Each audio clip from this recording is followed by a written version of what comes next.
After returning from a week-long international trip, I was pleasantly surprised when my mother-in-law, Linda, called me with an air of victory. She mentioned something about a $30,000 windfall we had apparently saved. Confused, I tried to recall any recent instance where I had amassed such a sum. As a freelance jewelry designer, I do maintain a savings account for unexpected expenses, but I certainly don't keep large amounts of cash around, and my bank card was securely with me. Normally, no one else has access to withdraw such a substantial amount from my account. You gave it to me, so I took it from the sideboard drawer.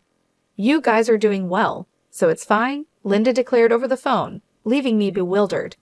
Before I could understand more, she quickly thanked me and hinted at counting on me for future financial help before hanging up. I was left puzzled about the missing $30,000 until Kevin, my husband, returned home and cleared up the confusion it was a misunderstanding. However, a month later, Linda bombarded me with numerous calls. I chose to ignore them initially, but the constant ringing eventually compelled me to answer.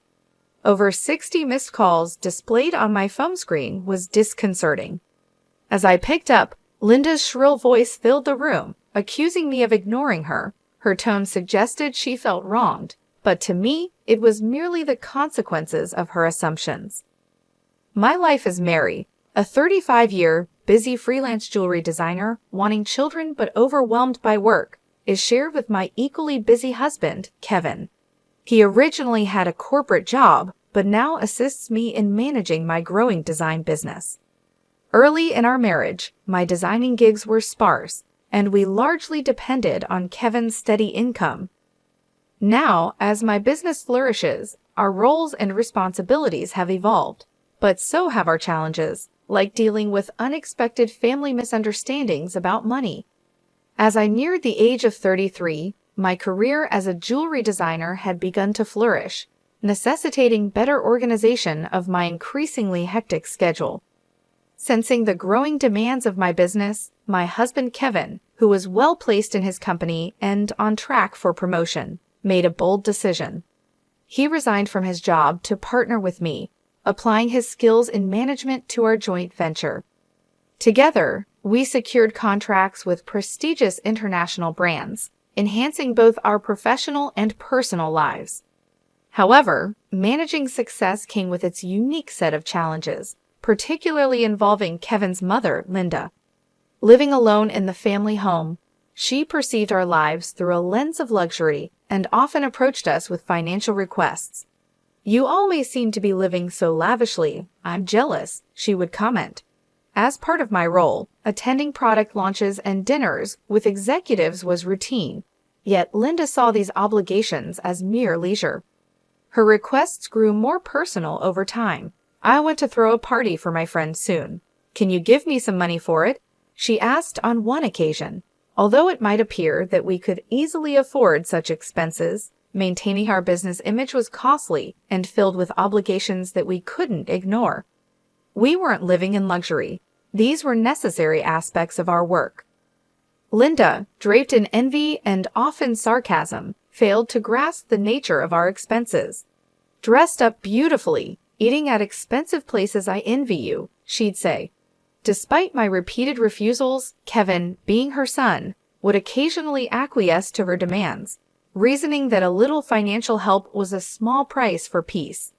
If giving her a little money keeps her quiet, then it's worth it, he'd argue, finding it simpler to appease her than to have our work disrupted.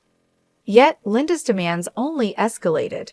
Recently, she expressed a desire for a new dress for an upcoming gathering.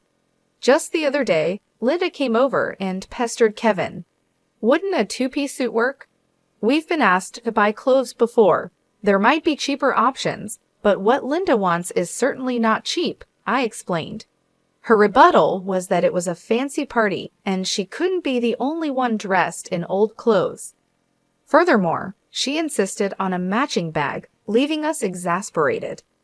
To manage her frequent requests, Kevin had previously set up a credit card in Linda's name, instructing her to use it for her expenses.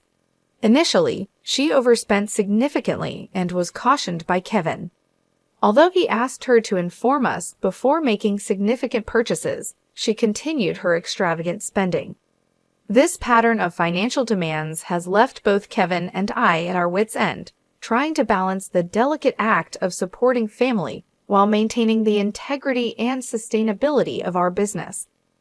I discovered an exquisite ring and couldn't resist purchasing it, though I regret not informing you beforehand. Unfortunately, the bill was exorbitant. If spending is going to be this unrestrained, perhaps it's best to return the card. We simply cannot cover these costs. The credit card was in Linda's name, but Kevin was the one managing and paying the bills. Linda seemed to misunderstand the purpose of the credit card, treating it as if it were an unlimited resource. She didn't grasp that every purchase made would eventually need to be paid for, and since the money wasn't coming directly from her own pocket, she continued to use it freely. Recognizing the need to curb her spending, Kevin decided to set a spending limit on her card. This led to Linda storming into our home one day, frustrated and complaining, "What the heck? I couldn't pay for my shopping the other day. Why?" We explained that her excessive spending was straining our finances, which necessitated lowering her monthly limit. "It's still enough, right?" Kevin asked her, trying to maintain some peace. "But you two are still dressing up, going to fancy places. How is what I'm doing any different?" Linda protested, viewing our activities as purely recreational. "That's part of our job, Linda. If that's a job, then what I'm doing isn't any different. It's unfair that only you two get to have all the fun," she argued. While it's true that our work involves attending product launches and parties in luxurious venues, these are professional obligations, not leisure activities. Despite her misconceptions, setting a spending limit on Linda's credit card seemed to have calmed the situation somewhat. Occasionally, Linda would visit and air her grievances to Kevin, but overall, life proceeded without major disruptions. As the end of the year approached, an exciting opportunity presented itself. A foreign brand manufacturer approached me with a proposal to expand our business dealings by relocating our base overseas. The prospect thrilled me, as it could potentially elevate me to the ranks of top-tier designers. Kevin, ever supportive as my manager, was all for taking the leap. "It's a chance we have to take," he affirmed. However, the prospect of moving abroad brought a new concern Linda. Given her past behavior, it was a legitimate worry that she might insist on joining us overseas.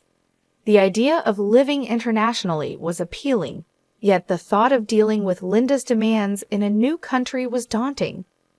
When we shared our plans to move overseas for work with Linda that weekend, she responded exactly as we predicted. "I want to come too," she declared, assuming our move would be an endless vacation. Kevin tried to clarify, "We're going there for work. It won't be leisurely life as you think." But Linda was skeptical.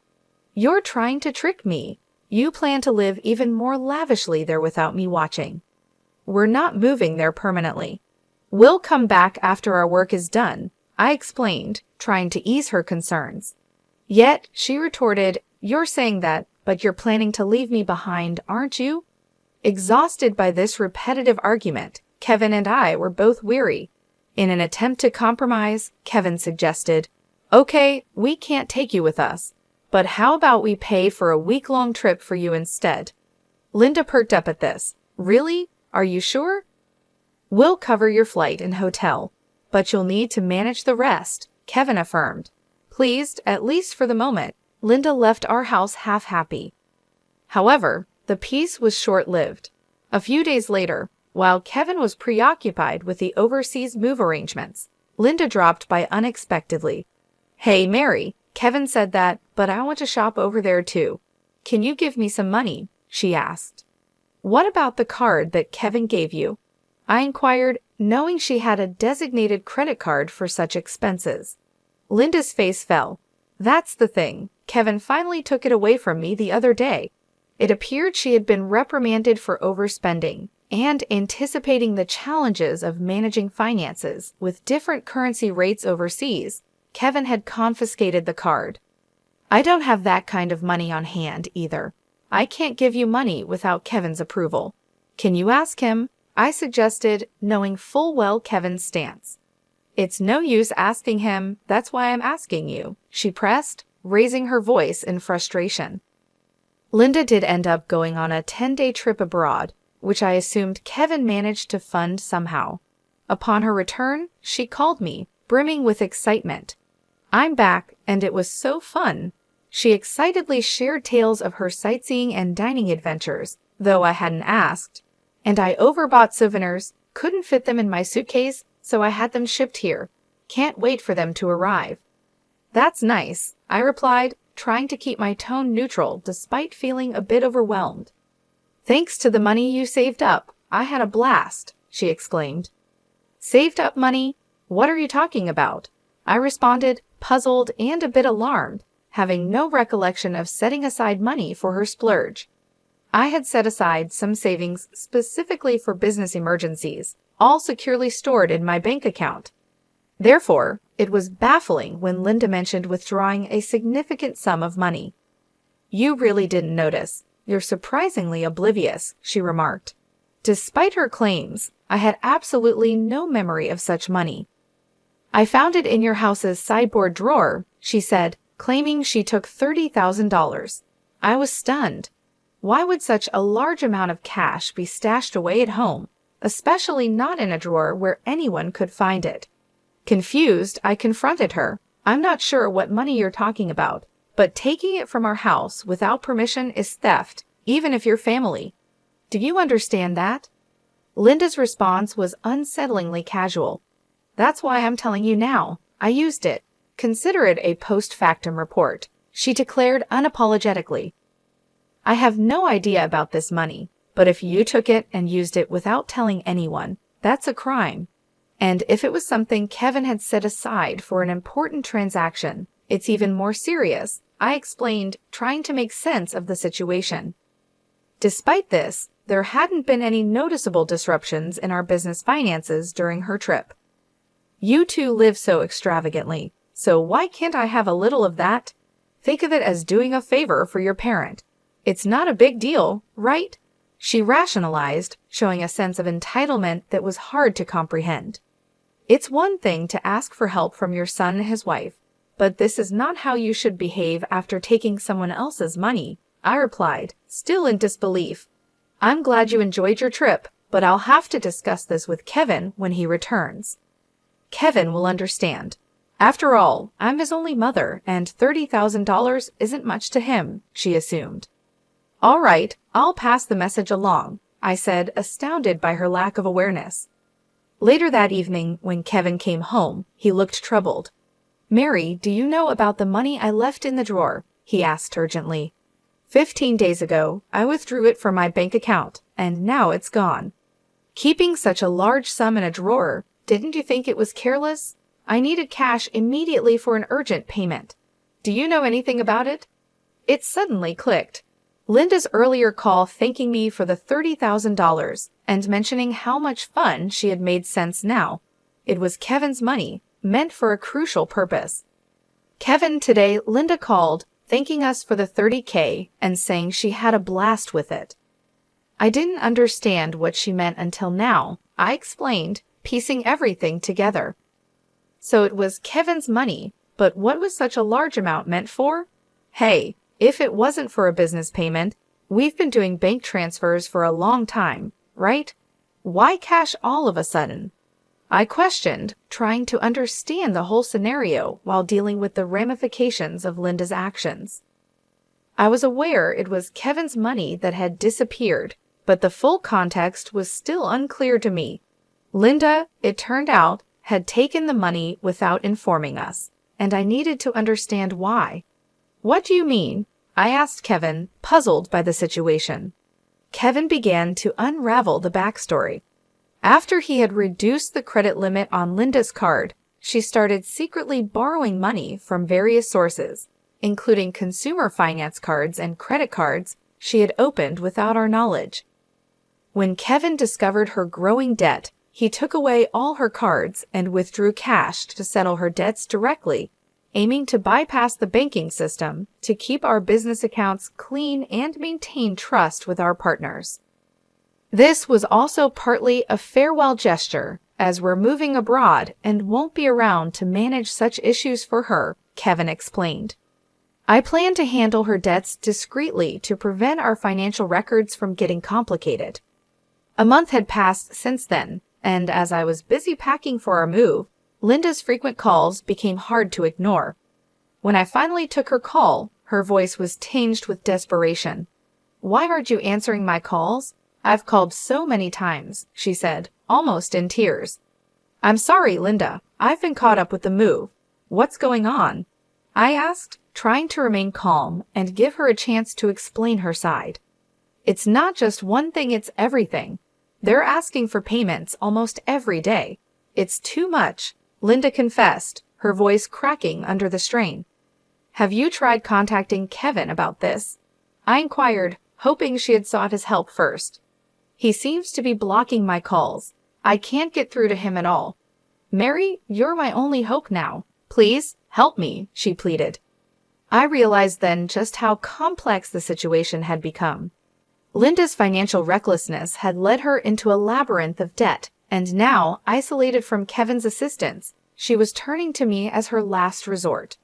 As we prepared to start anew in a foreign country, the challenges of dealing with Linda's financial chaos loomed large, demanding immediate attention before we could fully focus on our new beginnings. I was taken aback by Kevin's drastic approach toward his own mother. If he had used the prepared funds to directly settle Linda's debts, this distressing situation might have been avoided. Instead, Linda was now overwhelmed with collections letters and relentless calls from finance companies and consumer lenders. It was a scene reminiscent of something from a dramatic film, one I had never expected to witness in real life. "I'll talk to Kevin, but I can't guarantee what he'll do. A son should help his mother in trouble, right? Please ask him for me," Linda pleaded at the end of our conversation. However, with our impending business expansion overseas, our financial resources were already stretched thin, and we couldn't afford to further assist Linda, especially given that she had misused the money meant to settle her debts. When I relayed the details of the call to Kevin upon his return home, he responded with a mixture of fatigue and resignation. "I had planned to sort things out before we left, but she squandered that chance herself," he said coldly. Indeed, the money was originally earmarked to clear Linda's debts, but she had instead blown it on a lavish trip, leaving no room for excuses. As Linda's calls persisted, I followed Kevin's lead and set her number to block. Although part of me wished to help her, she was, after all, Kevin's mother. There was nothing I could do if he had chosen to detach from the situation. Meanwhile, the day of our move overseas was quickly approaching, and I still had a lot to pack. Amid the chaos of packing, I discovered another troubling piece of news. Linda had resorted to selling her house to manage her debts. It turned out she had concealed even more liabilities than we knew. The total amount was so substantial that even after selling her property, she couldn't cover it all. The thought of losing the family home where Kevin had grown up was profoundly upsetting. "Hey, our family home is gone. Are you okay with that?" I asked, sensing his sadness. "How can I be okay? But there's nothing we can do," Kevin replied, his voice tinged with sorrow. Losing the house where he grew up must have felt like a great loss, akin to how I felt when I lost my parents' house early in life. In the midst of these complex feelings and the heavy task of packing, we had to come to terms with the fact that some situations were beyond our control and focus on our future as we prepared to start anew in a different country. The bittersweet reality of losing a family home struck me deeply as I observed the situation unfolding with Kevin. Unlike my past experiences, Kevin had not only lost the tangible structure where his earliest memories were formed, but also his emotional sanctuary, all while his mother, Linda, is still alive. It's an indescribable feeling, the mixture of loss and displacement, especially caused under such painful circumstances.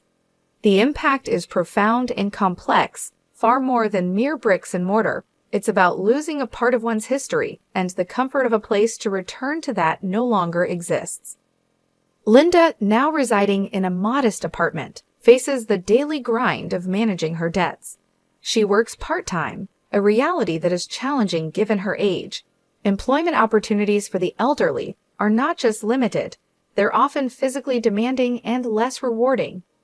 This stark new reality for her is a drastic shift from her previous life, believed to be filled with unchecked spending and financial freedom. Though sympathy naturally arises seeing her struggle, it's tempered by the knowledge that her situation is the direct result of her own financial imprudence. Life teaches us that actions have consequences, and Linda's case reaffirms the harsh truth that financial responsibility is crucial at any age. Back in our new environment, the business is thriving beyond our initial expectations. The move overseas has catapulted our brand into the international spotlight, bringing in a flurry of inquiries and offers from various corners of the globe. Every new email and call brings potential for expansion and collaboration, which is incredibly exciting but also immensely demanding. The success is exhilarating. However, it envelops our entire lives, leaving little room for anything else.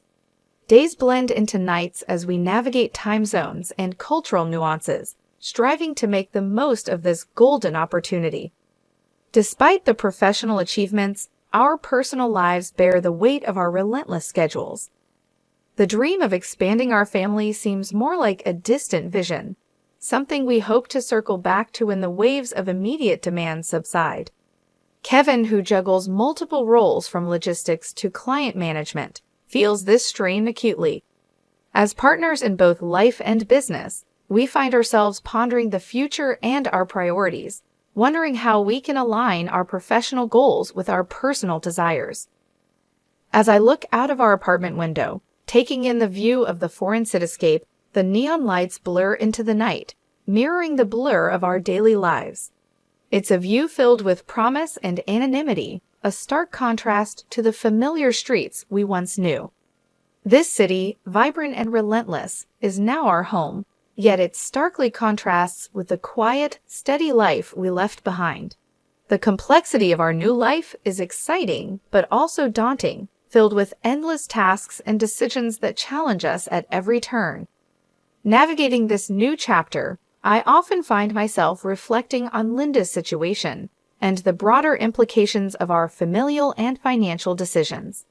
It's a continuous learning curve, understanding how deeply intertwined our choices are with the fabric of our lives.